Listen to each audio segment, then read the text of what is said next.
बिस्मिल्लाहिर्रहमानिर्रहीम। अल्लाहुम्मा सल्लि व सल्लिम व बारिक व तरहम अला सय्यिदना व नबिय्यना व मौलाना मुहम्मद व आलिहि व सहबिहि अजमईन, अम्मा बाद। बाबु मा जाअ फी मुआशरतिन नास। आने वाले अबवाब सब आसान हैं, मुख्तसर सी तवज्जो से आप सबकी मुरादें खुद ब खुद समझ लेंगे। बिही क़ाल हद्दसना बुंदार क़ाल हद्दसना अब्दुर्रहमान इब्न महदीय्यिन। ये बुंदार से मुराद मोहम्मद इब्न बशार एक रावी हैं, इमाम तिरमिज़ी के उस्ताद हैं। बुंदार के माने आते हैं बड़ा सा बंडल, कपड़ों का बंडल होता है, कागज़ों का बंडल होता है, भंडार भी बोलते हैं। कोई बड़ा गट्ठर होता है उसे भी कहते बुंदार। उसी से शायद अपनी ज़ुबान में आ गया भंडार, समझा? यानी बड़ा से ढेर का मजमुआ। इनको बुंदार इसलिए कहा जाता था कि इनके पास हदीसों का ढेर सारा ज़ख़ीरा मौजूद था, तो ये बुंदारुल हदीस थे मोहम्मद इब्न बशार। क़ाल हद्दसना अब्दुर्रहमान इब्न महदीय्यिन क़ाल हद्दसना सुफ़यान अन हबीब इब्न अबी साबित अन मैमून इब्न अबी शबीब अन अबी दर्र रज़ियल्लाहु तआला अन्हु क़ाल क़ाल ली रसूलुल्लाह सल्लल्लाहु अलैहि वसल्लम। अबू दर का नाम जुंदुब इब्न जुनादा है। यही अबू दर हैं जिनकी तफसील आपको बताई गई कि रसूलुल्लाह सल्लल्लाहु अलैहि वसल्लम ने इनके बारे में कहा था कि ये ये तन्हाई चल रहे हैं और तन्हाई मरेंगे और तन्हाई हश्र में उठाए जाएंगे। चुनांचे ऐसा ही हुआ कि इनका इंतकाल एक ऐसी जगह हुआ कि जहाँ कोई जनाजा पढ़ने वाला नहीं था। जी, यमशी वहदा यमूत वहदा व युबसु वहदा।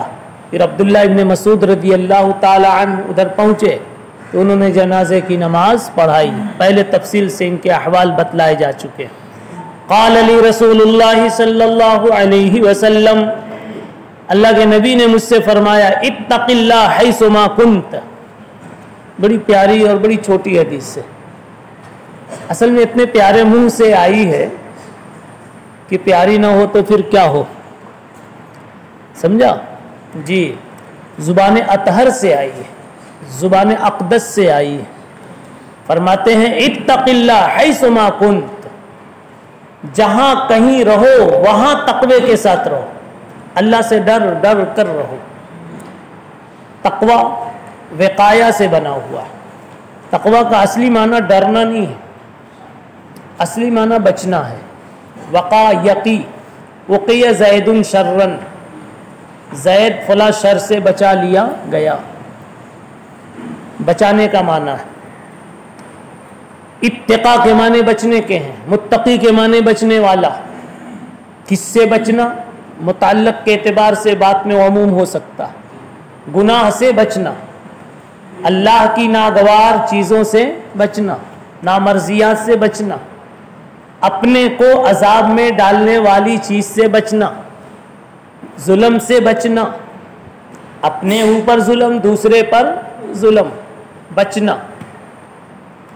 अब और हाँ, अल्लाह की पकड़ से बचना। अब इसी बचने के लिए, चूंकि जिससे बचना है उससे डरना ज़रूरी है, इसलिए बिलमानल लाजिम उसका तर्जमा कर दिया जाता है डरना। अगर डर नहीं होगा तो बचने की चीज़ से नहीं बच पाओगे। मिसाल, छोटा बच्चा सांप देखता है तो एक खिलौना समझकर हाथ में पकड़ता है, वो बचने की चीज़ है लेकिन डरता नहीं, इसलिए बचता भी नहीं। और उसका बाप सांप देखता है तो कांप जाता है, सांप कांप जाता है, उसका बाप कांप जाता है। क्यों? इसलिए कि वो जानता है कि ये बचने की चीज़ है, उसकी मज़रत से वाकिफ़ है। तो ये वाकई इसका बचना डरना पैदा कर रहा है, इसका बचना डरना पैदा कर रहा है। तो ये जो डरने का माना है सानवी माना है, असली माना वक़ायती से बना हुआ है बमाना बचना। इत्तक़ुल्लाह का आम तौर पर तर्जुमा कर देते हैं अल्लाह से डरो। मैं नहीं कहता गलत है, बस बात सही है, असल ये नहीं है, इसके आगे है अल्लाह से डरो ताकि उसकी नामर्जियात से बचो।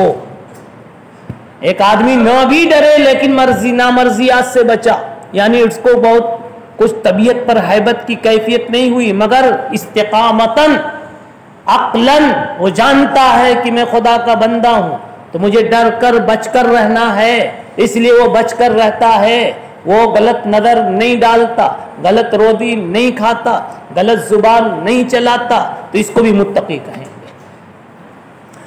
जी, तकवा किसे कहते हैं?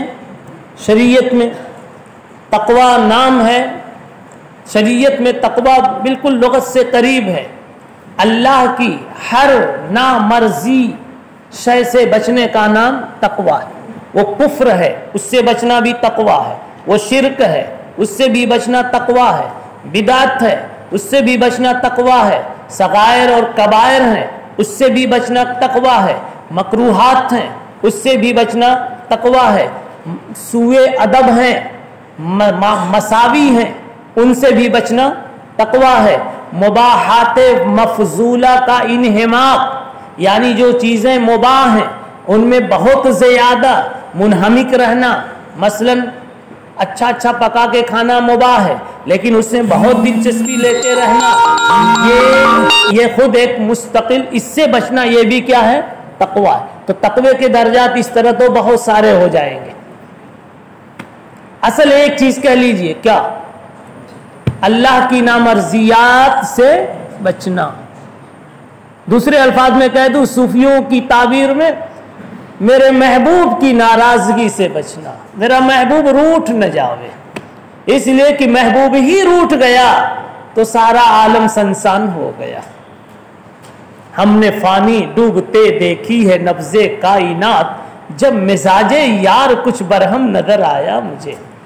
मेरा महबूब रूठ गया तो मुझे लगा हवाओं ने चलना बंद कर दिया, पानी की खुनकी खत्म हो गई, दरियाओं से मछलियां गायब हो गई, दरख्तों के फलों की लज्जतें खो गई,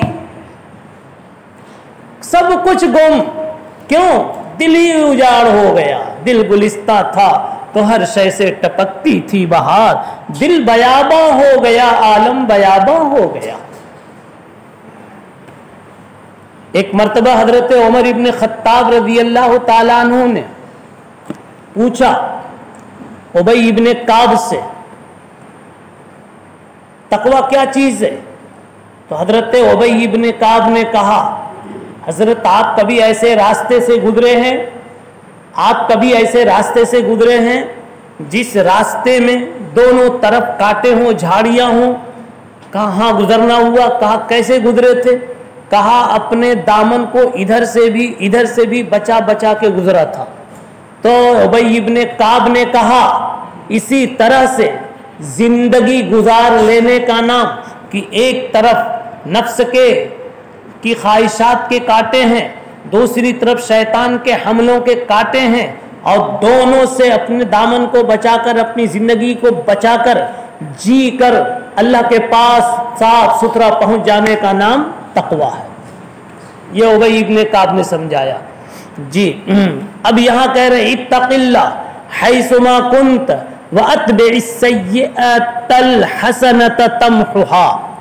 बड़ी अच्छी प्यारी बात इरशाद फरमा रहे हैं। कहते हैं देखो, कोशिश तो करो कि बच बच के रहो, गुनाह न होने पाए, लेकिन अगर हो ही जाए, या अगर वगर इसलिए कहा कि होना ही होना है, अव्वलुन्नासे अव्वलो नासी, अव्वलुन्नासे अव्वलो नासी, सबसे पहला इंसान, सबसे पहला है भूलने वाला नासी। नहीं समझे जी? इसलिए तुम भी भूल जाओगे कभी, और जहां नहीं मुस्कुराना वहां मुस्कुरा दोगे, जो नहीं खाना वो खा लोगे, जो नहीं बोलना वो बोल दोगे। तो उम्र के तकादे से मौलवी जी मौलवी जी आपका तकवा वहां गायब हो जाएगा, सफर में चला जाएगा, गुम हो जाएगा। तो फरमाया जब कभी तकवा आपका गायब हो जाए और कोई बुराई हो जाए तो सय्या के पीछे एक हसना कर लिया करो, यानी दाग लग जाए तो साबुन लगा लिया करो, सीधी सी बात है। दाग लग जाए कपड़े में तो साबुन लगा लिया करो ताकि कपड़े को अपनी रौनक वापस मिल जावे, इतनी सी बात है। इतना भी अगर होने लगे ना तो शैतान गुनाह कराना कम कर देगा, कहेंगे ये यार तो साबुन लगा करके तो जूने को भी नया कर देता है। यानी कि हर बुराई के बदले में कोई नई नेकी कर लिया करो। अब वो चाहे नेकी माली करो चाहे बदनी करो, आपसे अगर हो सके तो चंद रकअतें पढ़ लो एक गुनाह के बदले में। अगर कहीं खड़े थे गीबत कर ली तो एक तो ये कि जिसकी गीबत हो उससे कभी इशारे किनारे में माफी मांग लेना, ये मत कहना मैंने गीबत की थी, उसमें और फितने बढ़ जाएंगे, मगर इशारे किनारे से माफी हो। दूसरे ये कि गीबत करने में तुमने अल्लाह के हुक्म को तोड़ा तो अल्लाह के सामने 4 सजदे कर लो। एक तरीका यह है कि 10-20 का सदका कर दो, जब कोई गुनाह हो 10-20 सदका करो। इसमें 2 बातें होंगी, जब 10-20 सदके होते रहेंगे तो आपकी अकल सोचेगी यार गुनाह मत करो वरना अभी 20 चला जाएगा, 20 में तो 4 दिन चाय पीऊंगा, 4 दिन दोहर के बाद की क्या हो जाएगी, चाय हो जाएगी, 1 दिन का नाश्ता हो जाएगा। और फिर ये कि शैतान जब देखेगा कि एक छोटा सा गुनाह करके ये 20 रुपया सदका करता है तो जो गुनाह कराया था वो छोटा था और ये सदका बड़ा था, सदका बड़ा था, तो वो फिर आपके ऊपर गुनाह कराने की कोशिश और मेहनत नहीं करेगा। वअत्बि सय्या अल हसना तमहुहा, तो ये तुम्हारी हसना उस सय्या को मिटा देगी। व खालिकिन नास बिखुल्किल हसन, लोगों के साथ अच्छे अखलाक से मिला करो। जी ये उन्वान था फी मुआशरतिन नास वाला ना। मुआशरत कहते हैं मिलजुल करके रहने को। इंसान मिजाजन तबअन मिलजुल कर रहने वाली मखलूक है, ये अकेला कहीं नहीं रह सकता। जन्नत में भी अगर अकेला बैठा दिया जावे तो इसको अटैक आ जाएगा, कहेगा यार जिन नजर आ रहा था तो भूत नजर आ रहा था। अबे जिस कमरे में तुम्हारा घर पुराना है, जब सब चले जाते हैं घर के अफराद, एक अकेले तुम सोते हो रात में तो खट खट उस दिन सुनाई देता है। क्या बात है। असल में इंसान मिजाजन मदनीयु तबा बना है। मदनीयु के माने, मदनी के माने मिलनसार मिजाज वाला। क्या? मिलनसार मिजाज वाला। हाँ, आपको बंगला बना दिया जाए, कहाँ? बिल्कुल यहाँ जंगल में, वहां 8-10 भैंसें भी रख दी जाए, जिस भैंस का दूध पसंद हो बगैर दूहे मुंह लगा के पी लो, नहीं समझे जी। खाने पीने का सारा सिस्टम जमा कर दिया जावे, सब कुछ हो, लेकिन घर वाली न हो, घर वाले न हो, दोस्त अहबाब न हो, कोई किसी इंसान का गुजर न हो। जाहिर सी बात है कि आपकी मौत आप वहां देखेंगे, यानी करीब सोचेंगे मैं तो कुड़ के मर जाऊंगा। आदम अलैहिस्सलाम जन्नत में रहते थे, समझा, बावजूद कि फरिश्ते थे, एक कौम थी दिल बहलाने के लिए, मगर अपनी जिन्स की नहीं थी।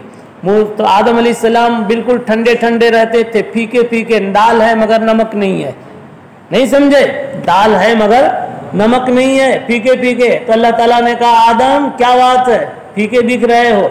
आदम तो बोले नहीं, मगर अल्लाह ने कहा मैं जानता हूं, तू क्या जानेगा, तुझे क्या लग रहा है, सो जा। फस सो गए, बस सो गए। कहा जग जा, जागे तो देखा बाजू में हव्वा बैठी हुई है। कहा फइन्नहा ज़ौजतु, ये ले तेरे दिल बहलाने का सामान है, ये तेरे दिल बहलाने का सामान है। उसको देख करके मुस्कुराने लगे, नहीं समझे, वो भी मुस्कुराने लगे। पता क्या चला, इंसान जन्नत में भी हो, अकेला हो, उसको लुत्फ, जीने का लुत्फ नहीं मिलता है। तो इसलिए इंसान को दूसरों के बगैर जीना तो हो ही नहीं सकता। اب جب دوسروں کے بغیر جینا نہیں ہوگا تو جینے کا سلیقہ بھی تو چاہیے نا، ورنہ دوسروں کے ساتھ مل کر جینے کا حوصلہ دکھائے اور بجائے راحت کے مشقت کا سبب بن جائے، وہ اس کو گھوسا لگائے، وہ اس کو گھوسا لگائے، تو پھر تو اور زیادہ مصیبت بن جائے۔ اس لیے اخلاق سکھائے گئے، خالق الناس بخلق حسن۔ اب اگلے باب کو دیکھ لیجئے، باب ما جاء فی ظن السوء۔ معاشرت صحیح رکھنے کے لیے سب سے بنیادی ایک اصول یہ ہے کہ بدگمانیاں پیدا نہ کی جائیں۔ عام طور پر جھگڑے، فیملی میں جھگڑے، دوستوں میں جھگڑے، معاشرت میں جھگڑے بدگمانی کی بنیاد پر ہوتی۔ اصل ہوتا ہے کہ آپ کی طرف سے ایک حرکت ہمارے سامنے آتی، ہم اس کا صحیح اور واقعی اور سچا محمل جانتے نہیں کہ تم نے ایسا کیوں کیا، اور انسان کی سوچ پہلی منفی ہوتی ہے۔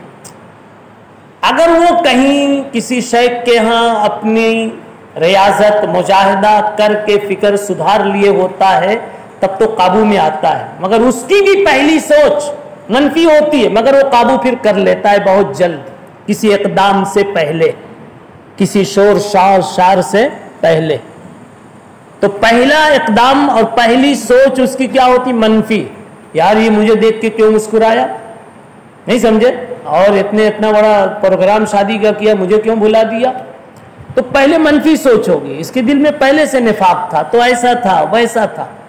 حالانکہ سیدھی سی بات یہ ہے کہ بھائی بھول گیا ہوگا، یہ مثبت سوچ ہے، کیا بھول گیا ہوگا، یا بہت بڑا نہیں کیا ہوگا تو اس میں میرا نام نہیں آیا ہوگا، یا یہ کہ اگر مجھے چھوڑ دیا تو کون سا واجب تھا اس پر، واجب تو نہیں تھا، اور شکایت میرے دل میں پیدا نہ کرنا یہ تو مجھ پر واجب ہے، اس کا دعوت میں مجھے بلانا یہ واجب نہیں تھا، اور میں اس کے بارے میں زبان بولوں کھولوں اس سے بچنا تو میرے اوپر واجب ہے۔ اگر آدمی کی اصلاح ہوئی ہے تو اس انداز سے وہ سوچ لیتا ہے، نہیں سوچ لیتا۔ تو پہلی چیز جو ہے بگاڑ کی وہ ہے بدظنی۔ کیا چیز ہے؟ بدظنی۔ تو اس لیے یہاں فرمایا گیا ایاکم والظن فإن الظن اکذب الحدیث۔ ایک موٹی بات یاد رکھو، ایک ہے خوش گمانی، ایک ہے بد گمانی۔ خوش گمانی کے لیے کسی دلیل کی ضرورت نہیں، بغیر دلیل کے خوش گمانی جائز ہے اور باعث اجر ہے۔ جیسے میں تمہارے بارے میں اگر گمان کروں کہ یہ تہجد پڑھتا ہے، حالانکہ مجھے معلوم ہے کہ ادھار جبہ لے کے چل رہا ہے، لیکن یہ تو ہنسنے کے لیے کہہ دیا۔ میں آپ کو ایک طالب علم ہونے کے ناطے، ایک مدرسے میں انسان، جیتا ہوا انسان ہونے کے ناطے یہی مجھے توقع ہے کہ آپ تہجد بھی پڑھتے، یہ حسن ظن رکھنا میرے لیے بلا دلیل جائز ہے، اور اس پر مجھے ثواب ملے گا کہ ایک بندے خدا کے بارے میں تم نے اچھا ظن رکھا۔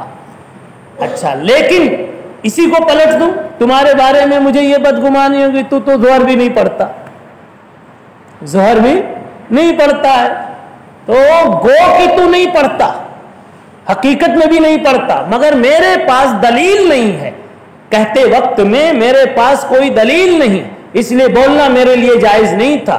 تو بدگمانی تو بغیر دلیل کے جائز نہیں، اور خوش گمانی بغیر دلیل کے جائز ہے، باعث اجر ہے، اور بدگمانی بغیر دلیل کے جائز نہیں، گو کی موافق واقع ہو پھر بھی ثواب، پھر بھی عذاب ملے گا۔ یعنی میں نے جیسی بدگمانی کی تو ویسے ہی نکلا، اس سے بھی خراب نکلا، لیکن جب میں بول رہا تھا اس وقت میں میرے پاس آپ کے خراب ہونے کی کوئی دلیل نہیں تھی، تو بولنے کا مجھ کو جواز نہیں تھا۔ جی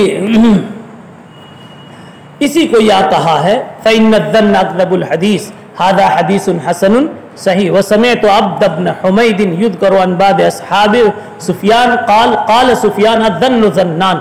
سفیان ثوری کہتے ہیں کہ دو قسم کے ظن ہوتے ہیں، ایک ظن اسم ہے اور ایک وہ ظن جو ظن لیس باسم ہے، یعنی ایک گناہ اور دوسرا غیر گناہ. کون سا گناہ ہے؟ فَأَمَّا الظَّنُّ الَّذِي هُوَ اسْمٌ فَالَّذِي يَظُنُّ ظَنًّا وَيَتَكَلَّمُ بِهِ.